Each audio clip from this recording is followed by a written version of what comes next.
Well, good morning, everyone. Welcome to our monthly Coffee with the Community. Thanks so much for joining us. My name is Dallas Ackerman. I'm the Director of Communications and Marketing, and we think we have a great next 45 minutes or so lined up for you. And no offense to our adult presenters each month, but we love when we have students from our schools actually come in and present and share some of their experiences, and that's what we have this month as we've been promoting this.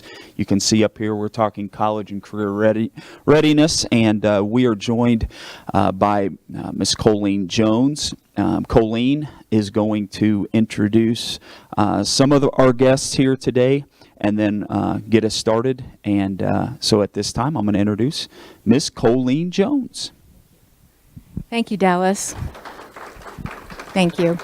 Sure is an honor to be here today and share some of the good work that's going on in all of our schools and with a lot of our collaborative partners to provide opportunities for students today. So first of all, to start out with, I want to just go over some of the components for college career readiness. We all know that that's a K-12 journey.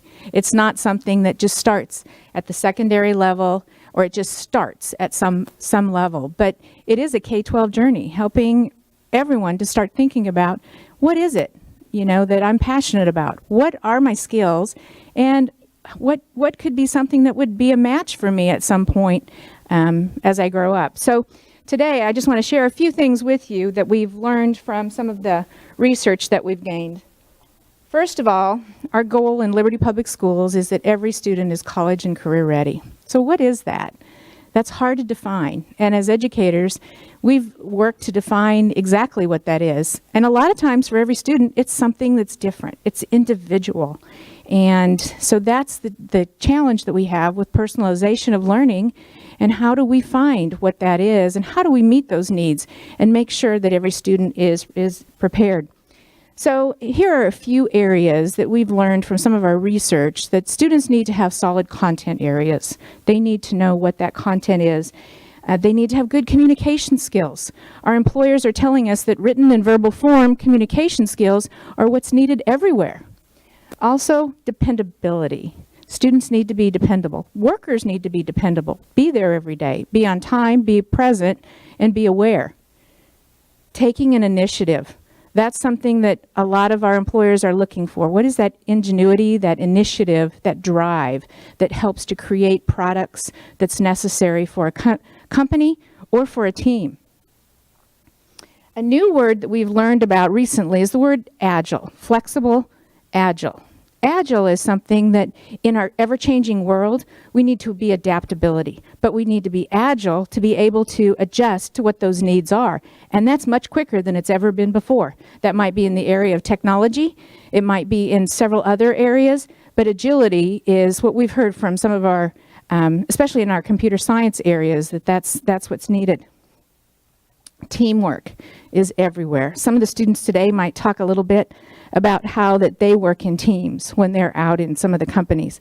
We hear that more and more and more. There's just not one person who has all the knowledge to move ahead on a project, but working as a team and understanding how to work as a team is important.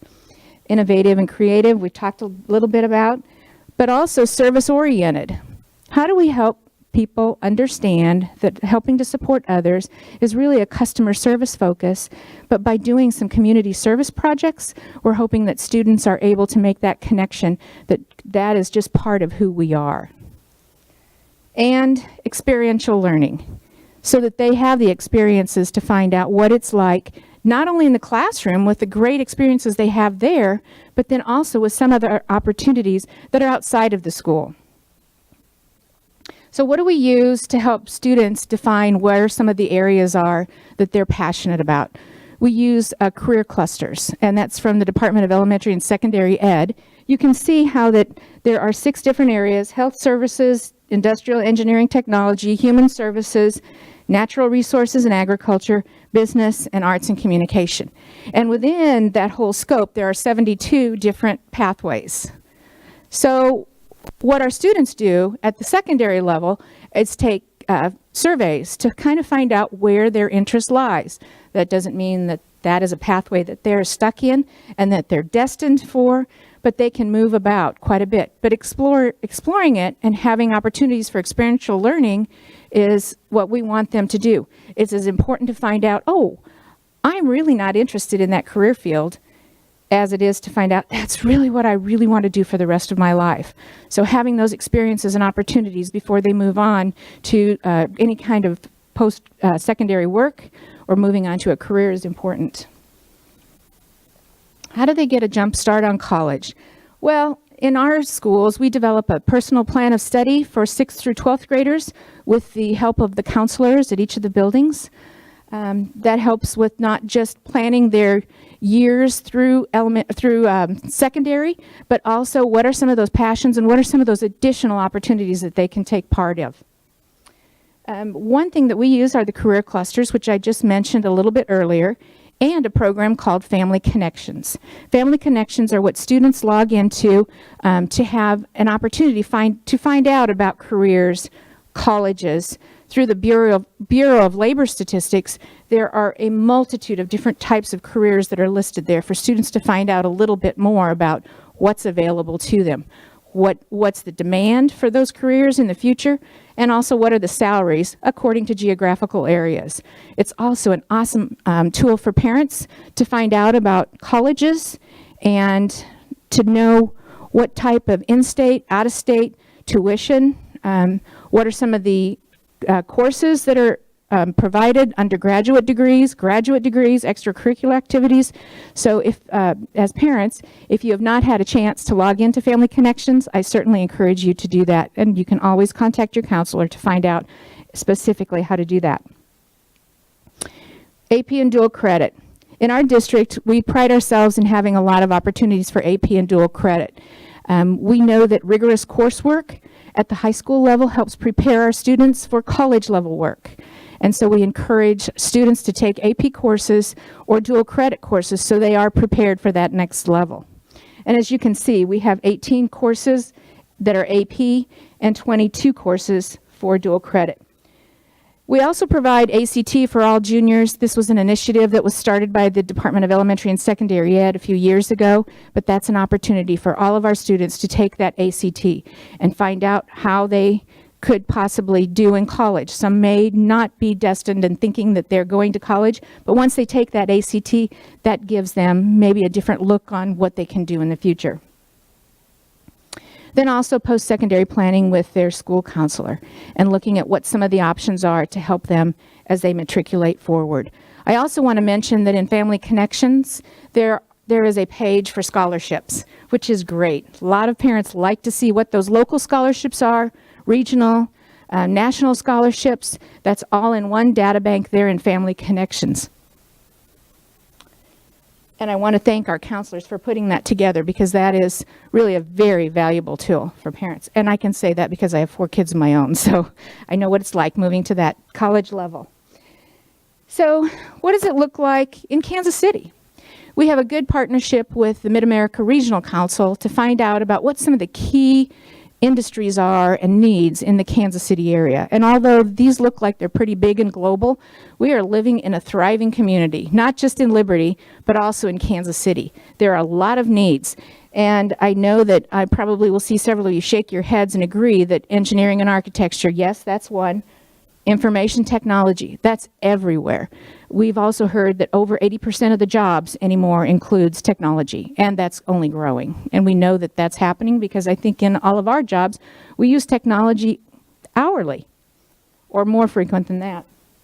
Life sciences, we're in a corridor for bio-life sciences in the Kansas City region, so that's a huge need as well. Manufacturing is changing quite a bit. Many of the manufacturers that have had companies across the country are now retiring, and the need for manufacturing is more and more predominant. So helping our country be ready to support that kind of economy is important too. So we do have several examples for our students to learn from some of these different areas: advanced manufacturing, technology, engineering, and those are provided for all of our students to go out and see a little bit more about what that is. And of course, healthcare, that's the biggie. With an aging generation, myself included, We have lots and lots of healthcare worker needs, and those types of jobs are changing frequently because of the influx of technology with a lot of the healthcare as well. So what are some of the skills that are needed for those fast-growing jobs? Again, communication, math and computer skills, problem solving, and adaptability. So the question has changed a little bit from what do you want to be when you grow up to what skills do I have that's going to fit with what I want to do, and how can I help with solving a problem? And I think that's what we're hearing more and more, that students are wanting to help others problem solve. And so the careers may change completely by the time that they're there. Some will stay the same, the overall nature of the careers, but some of the individual careers will change quite a bit. So we want to provide opportunities for our students, a lot of opportunities, so they can pick and choose what they want to really delve into a little bit more. STEM and STEAM. STEM stands for Science, Technology, Engineering, Math, and now included the A with the arts, because we know that the creative component is important for that, for design, but also knowing those key components in the STEM fields as well. Fine arts, Project Lead the Way. In Project Lead the Way, there are several opportunities through the biosciences and the engineering.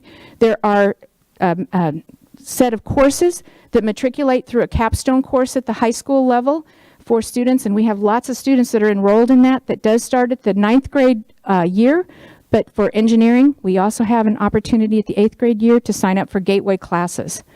In the biosciences, last year we added a new course called Medical Detectives at the 6th grade level as well, so they could explore that career.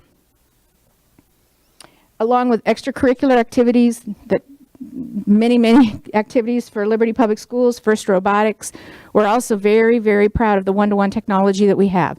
That helps to address the need of what you saw in earlier slides with the technology component. Flexible learning spaces is something else that our district has really engulfed quite a bit. That helps with the teamwork component that you saw earlier as well from a lot of our companies. So how do we do that? We also provide opportunities for kids to go out different places such as Northland CAPS, career centers, educational intern program, and those are just a few of the opportunities along with job shadowing, and we're going to hear about some of that right now. So first of all, I'd like to turn the microphone over to Chris. He's going to introduce himself and tell a little bit about the Area Career Center. Hello guys, nice to see you all today. My name is Chris Baines and I go to the Area Career Center, which is in Excelsior Springs.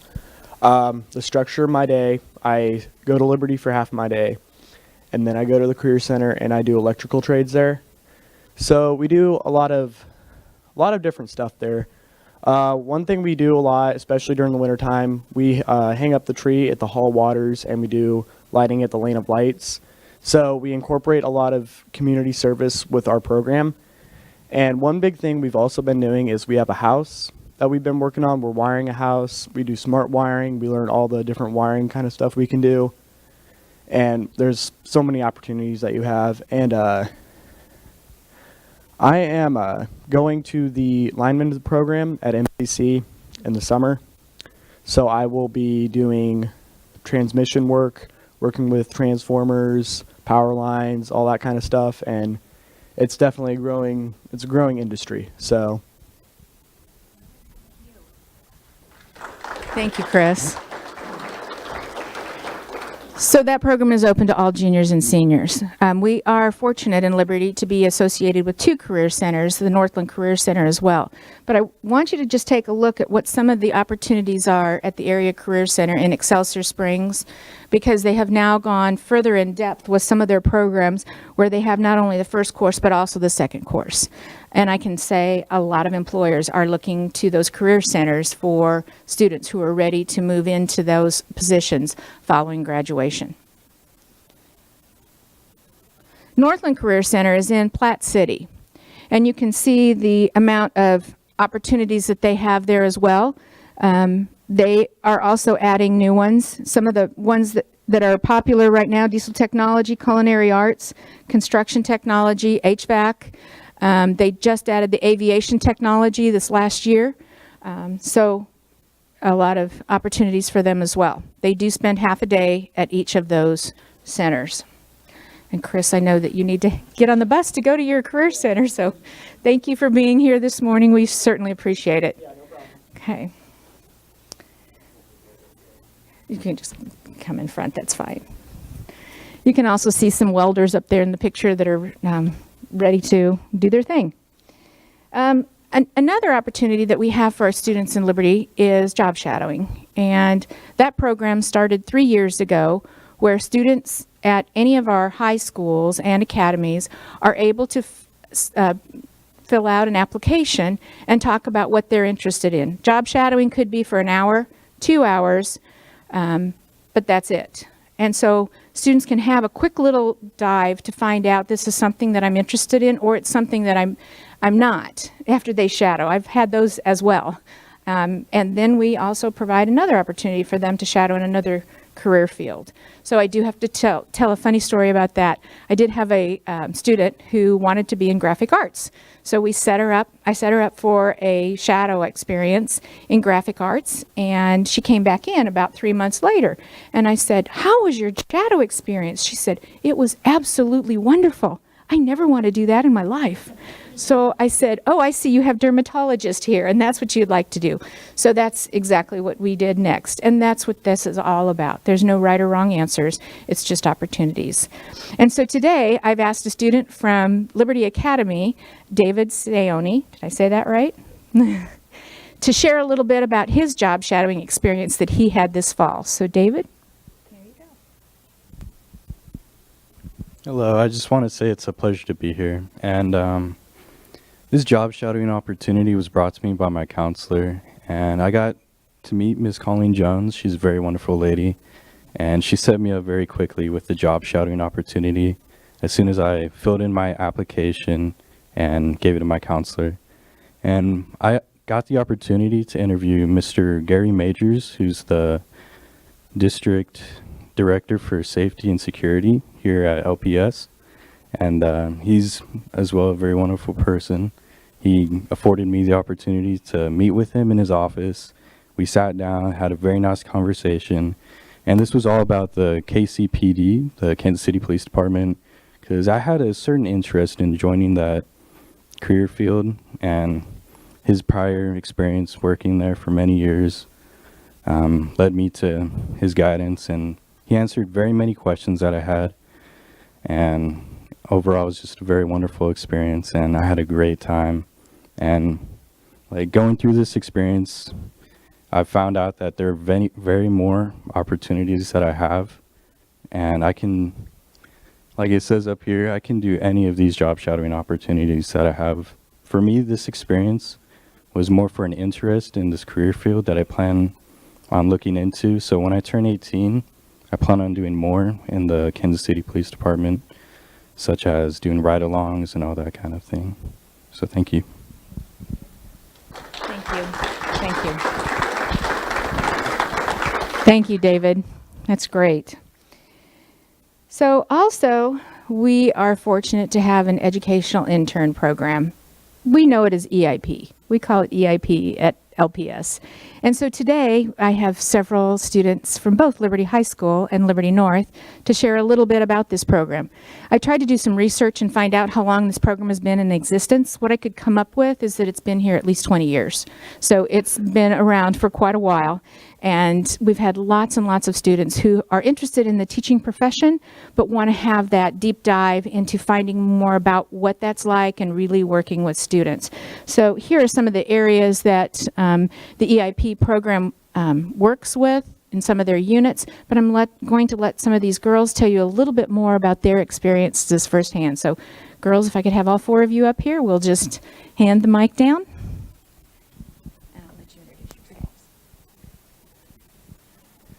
Hi, my name is Alyssa Hamline. I am a senior at Liberty High School, and I work with kindergartners in the EIP program. Hi, my name is Peyton Campbell. I'm also a senior at Liberty High School, and I work with preschoolers at the Early Childhood Center. My name is Jaden Diggs, and I go to Kellybrook Elementary every day, and I work with all the 4th and 5th graders in the music department, and it's just so fun, and I'm so excited to be able to do it. Hi, my name is Madison White. I have a group of third graders that I love at Kelly Brook Elementary. And you want me to just start by introducing? All right. So to start off with EIP, and I'm going to throw some quick statistics at you. But we have, at Liberty North, we have 25% of our group are males.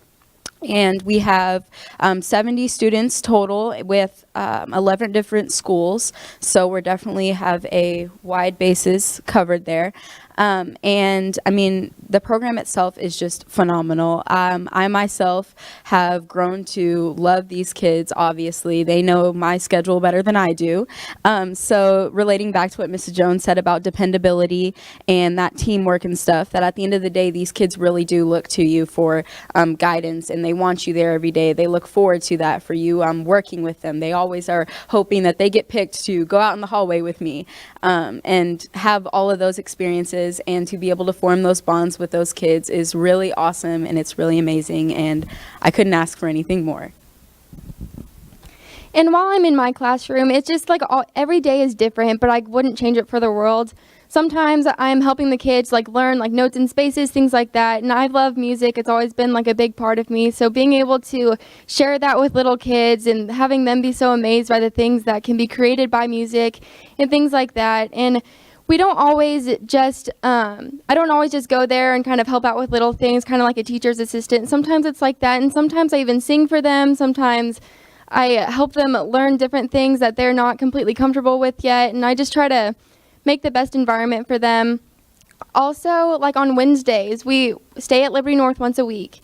And on those days, we do different activities. And so far we've learned about different like learning theorists and experiments. And we've done like some experiments with our kids and tried to understand more of like the psychology aspect of these children rather than just the teaching aspect.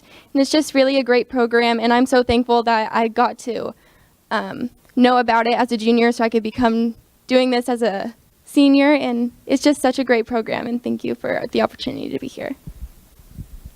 Also, to go along with her, we also, at Liberty High School, we also meet on Wednesdays. We get out early, so we don't go to placement. We stay at our high school, and then we go to a different classroom, and our teacher gives us different things to, like, how you should read preschoolers a book and all the different things, because you read to preschoolers differently than you would read to yourself.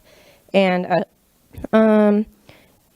I would recommend to EIP for a lot of people, because we gain skills like to interact with children, how to help with others, and there's a lot of leadership that you gain from this opportunity. And it's not just for people that want to be teachers. I think that's the main point, because I don't necessarily want to be a teacher, I don't think. So for me, it's just more of learning more about responsibility and how to take care of children. And I'm also with special needs kids, so I learn the difference between regular kids and what the special needs and all the different things that they take on. And I would say, like, for us to all agree, the best part about EIP is the connections we make with the children in the classroom and first experience with, like, teaching and stuff. And a lot of the hard things about EIP is you have to provide your own transportation, so sometimes that can get a little rough if you haven't had your license yet, or like at the beginning of the year I got in a wreck, so I didn't have a car for a little bit, and that was definitely harder to figure out. But another thing is that whenever we do lesson plans, we definitely do it on our own.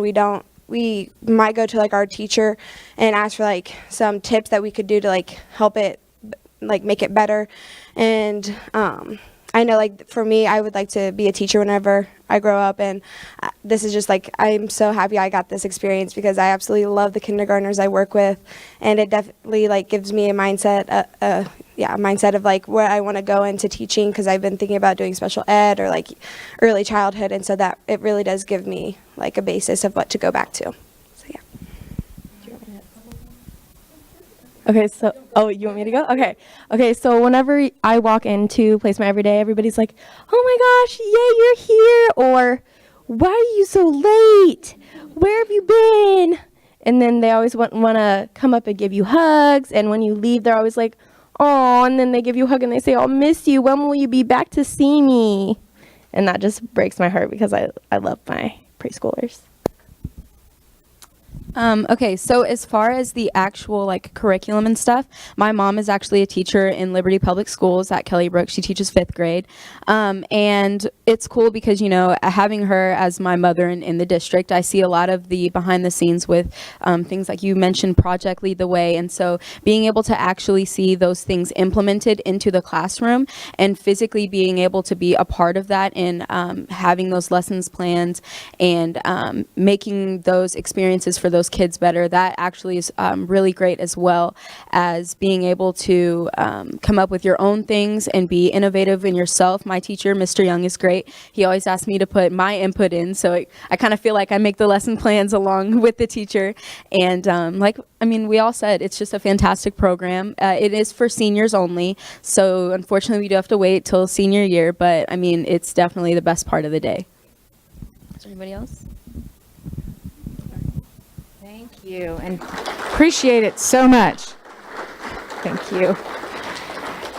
And I'm sure, like any good teacher, you find that there are great successes, and then there are times to go back and scrap it and start all over again. That's just part of learning, and that's great. So thank you, girls. Appreciate that so much. The next program that would like to share a little bit about, and most of you have probably heard about Northland CAP, Center for Advanced Professional Studies. That is also a half-day, 2.5-hour program where students go to a location. They're taught by a teacher at a business facility. First semester, they learn about the strand, and you can see that I've listed some of the strands here: digital media and design, global business and entrepreneurship, medicine and healthcare. We have 3 sites for that. Technology solutions, global logistics, and engineering and advanced manufacturing. So at each of these sites, and the sites are all listed behind there, there's a teacher who is there, works with them first semester. And then second semester, they apply for an internship, and they will be all over the Northland and community about helping with a business and really being an intern for that whole second semester. I don't want to say anything else. I have Mackenzie Grimes here from the Medicine and Healthcare strand, and she's going to explain a little bit about Northland CAPS. Thank you. Okay, so I am in the Medicine and Healthcare strand at Northland CAPS. So what's a little bit different about like medicine and healthcare personally compared to all of the other strands is that we are huge in comparison. So we have math, like a bunch of kids. Hold on. So there's a morning class and an afternoon class. I'm in the afternoon class, and there are 3 different locations, and each location takes about 25 kids. So if you were to do the math, it's a lot in comparison to just the morning and afternoon strands for a different strand. So right now I'm at the Imaging Center in Gladstone. It's a part of North Kansas City Hospital. And right now at our center, we basically are going on a lot of tours and getting to meet with a lot of health professionals. So like today we're going to a separate medical imaging center just to get like another feel for it. Before I was at the imaging center, I was at North Kansas City Hospital, and there we got a lot of like speakers to come in and talk about what they do throughout the hospital. And then we also got to do shadow ships. The shadow ships were one of my favorite parts because for an hour of each of our day, we got to go and follow around a medical professional in their location, see what they got to do hands-on. So personally for me, I want to end up in the emergency department of a hospital, be a physician in there. And so for one of my shadow ships that I did at North Kansas City, I got to go and shadow an ER nurse. And that was one of my favorite experiences. I wish I could go back. And hopefully for my internship, which I will be interviewing for pretty soon, I am applying to the North Kansas City Emergency Department, and I'm also applying to the Liberty Hospital Emergency Department. So hopefully I'll be in one of those. Our internships are coming up soon, so hopefully those go well. But and then at Liberty Hospital, which was my first location, we got to basically go and like tour. So instead of being like immersed in like the situation, we kind of just got to like see what everything was, where everything was. And one of like the most fun things that we did at Liberty was we got to have some of the operating techs come up, and they basically taught us how to do sutures. So if you ever need stitches, probably don't come to me, but you might want to go see like an actual health professional, but that might be me one day. Northland CAPS is really special to me just because I did get the opportunity to do it my senior year. You can also do it your junior and senior year, but I didn't have enough room in my schedule. So if you plan early enough, you will be able to do it both years. And what that looks like is that junior year, both years, first semester, everybody, your very first semester at Northland CAPS, everybody goes through like a boot camp kind of thing. And then your second semester, you'll do an internship. If you are a junior, then your senior year, both first and second semester, you'll get to do a different internship. So you'd have the opportunity to do 3 internships versus a senior who would only get to do 1. Basically, next semester, when we go for our internships, it'll be 4 days a week. We will go to our internship for 2.5 hours for our entire class period. And then 1 day a week, we will go back to our main base. Well, we call it our main base just because we have 3. So like my home base is Liberty Hospital. So me and my group, we will go back to Liberty Hospital, and we'll basically just have like a huge open discussion about what we did that week, what we got to learn, what we saw. And it's just really great program just because you do get to kind of get thrown into, like, for me, the medical world. And there's just like so much more that I didn't know about that was in a hospital. And there's just so many different aspects and like departments that all have to work together to help the overall patient, which is the goal, to get them in and out and be back to 100% again. And it's just really special because it gave you like a great opportunity just to see everything. And there's no like specific, like, here's your one thing, you're doing this for an entire year, where we get to see everything, do everything, and it's just a really great program. And I would recommend it to anybody who is even slightly interested in anything in any of our 5 strands. So.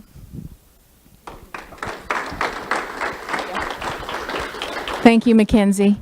As you can see, this is in partnership with a lot of school districts in the Northland. There are actually 7 school districts who work together to ensure this kind of experiential learning for their students. And so Mackenzie may be in a class with students from the districts that are listed here. It's not just specifically Liberty students in a class.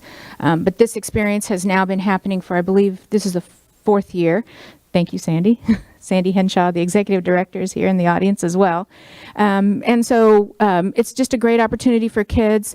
You, as a student, you need to make sure that you have that planned in your schedule, just like what Mackenzie said, as well as the EIP program, as well as the career centers. That's really a close conversation with the counselors. And knowing about it as students are coming through their middle school years, seeing that that might be something that they're interested in, then having that conversation with counselors helps to provide that for opportunities to have that in your schedule. Okay, so what I wanted to provide with you, and I know you can't even come close to reading this, but there are several event dates that are coming up with different opportunities for any students in Liberty Public Schools. At Liberty North, we have Breakfast with the Experts, where panels come in and talk about different business topics or career fields. At Liberty High School, we have Career Connections with those same panels. Then we just finished up a medical careers night last week, which was really successful, and thanks to Liberty Hospital for hosting that event, we had over 300 students that attended that evening as well. And that was for 6th through 12th graders. Then we also have other opportunities, such as a program that we started last year called Reality U, in which juniors have the opportunity to go through, and maybe some of you did that last year as well, to find out what it's like as a 26-year-old to manage finances and what that is going to be like. So a lot of our community members come in to help staff those booths and financially support that. Unfortunately, the title has been changed from Reality U, which we thought was kind of okay, to Future Now Finance. To me, that's not as fun. But anyway, that will be held at both high schools again in February and in March. So if there is anyone that wants to participate, either as a financial sponsor or to be at one of the booths, please don't hesitate to contact me and we can get you connected. Then we also have things such as Women in Engineering Breakfast and Tech Night, lots of other opportunities that keep popping up. So this isn't even a comprehensive list. That's why I've included the website at the top, because those events are always changing. Many of them are notified on Quick News, so you can kind of pay attention there, but you can also get it on the website. So what can the community do? These are amazing opportunities, and we can only do that with the support of our community in many different forms. So I've listed a few ideas here for opportunities. Provide tours of your business, mini tours. Doesn't have to be very long, but to be able to bring out a few students, or maybe it's a classroom of students. Invite students to your business for informational interviews. We're finding that that is really applicable for a lot of our kids. There are many careers in the healthcare field where it's hard to shadow. And so sometimes those informational interviews are really important for those students that are interested in finding out more about healthcare but aren't able to truly shadow in that field. Provide job shadowing opportunities. Those opportunities can be an hour or 2 hours depending on the business. Help with mock interviews. We have several situations for mock interviews at both of our high schools. So if you're interested in that, please let me know as well. Education panels, career fairs. We have a big one coming up on February 2nd, and that will be at Heritage Middle School for all of our middle level buildings, in which the career clusters that I mentioned will all have a booth to find out a little bit more about those careers. Students will come in and talk to different folks to find out what are some of those careers, what do you do? And so if you are interested in having a booth at that career fair, please let me know. That's going to be a very fun day. Participate in the Youth Mentor Program. That is a one-on-one adult mentor program for our students who need a caring adult in their life. And that has been very successful with a lot of our students. So even though that's not a career type program, that's something that really benefits our students, having that caring adult that meets with them once a week. Authentic learning experiences. We're looking to have more and more of that, partnering with businesses. Our district is working on PBL. And what that is, problem-based learning, is trying to find out what some of those authentic problems are out in business. So as they find that and work on that in the classroom, then the application of that can be in a partnership with some businesses. Matter of fact, we have a couple of those going on right now at this very same time at some of our locations where businesses have come in to help with some of those projects. Those are one-time things, so they're pretty short. Community service projects, we know that's an important thing for our students to do, and we're partnering with more organizations to be able to infuse that for our students as well. There's a snow squad coming up for some of our high school students who will be helping senior citizens with snow, and providing we get snow. I'm not sure if that's coming. I haven't seen the report, but we hope that there's snow so we can have our snow squad going this year. And then provide an opportunity for teachers to visit businesses. That's always a fun time as well, to learn a little bit more about what's out there and how we can bring that back to our classrooms. And then I also provided the website as well. So how do we help kids become college career ready? Yeah, it's the community, it's the businesses and educators that helps to get our kids ready. It's not one person's job. Just as I mentioned before, it's a team. We're all a team to help our kids get ready for that next stage in life. And so we appreciate anyone that helps with that and provides opportunities for our students. Our goal is to maintain partnerships, create and maintain partnerships with our local businesses so that we can do just that. What does it do? It helps build the capacity for our next generation. It helps with pipelines, too, for some companies. It helps to connect your business with the community. And again, the pipeline for students who are interested in career fields, and it helps to create that workforce-ready community. Thank you so much for being here today, and thank you, students. You are amazing for sharing what you do regularly. We really certainly appreciate that. If you ever have any questions, here is the information that I have. You can contact me about any volunteering or any businesses that are interested as well. So thank you. And I'll turn it over to Dr. Tucker. Yes, thank you for being here. I feel like I'm a pretty informed individual as a superintendent, but when I listen to Colleen and especially the students, I learn a lot. I think we need to make this viewing of this presentation with Coffee with the Community a mandatory one for all of our families, in that I think the earlier that we're informed, the better we can prepare for what opportunities exist. I also see Ms. Helleving here this morning from the middle level and appreciate her being here, and I imagine she's got a lot of takeaways that she can share pretty quickly with students in respect to the opportunities that are out here. So just a really quick update. I have one thing that I want to update, but I want to make sure and hit it home, and that's really a celebration. And that we have a lot to celebrate in our school district and our community, but we received word earlier this month in November through our annual performance report that we did extremely well. And of the 140 points possible, I believe we made about 138.5. We still have some room for improvement, but in total, we met it at about 98%. That's a testament to our students. It's a testament to families, parents, community, absolutely a testament to our teachers and our administrators. So we have a lot to celebrate, and sometimes we don't celebrate enough because we always see the work that needs to be done, but we do want to take a moment to express thanks to everyone for this accomplishment. I'm excited about the students that shared this morning because they see the opportunities that lie before them. Whether it's in our classrooms or outside in our community and programs throughout the Northland and throughout the Kansas City area.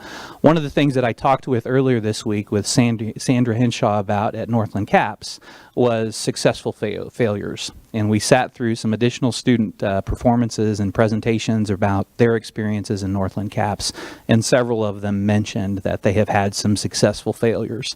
And what that is that's pursuing one path, realizing that that may not be the best path that's suited for them or that they're interested in, and taking that next turn to another opportunity.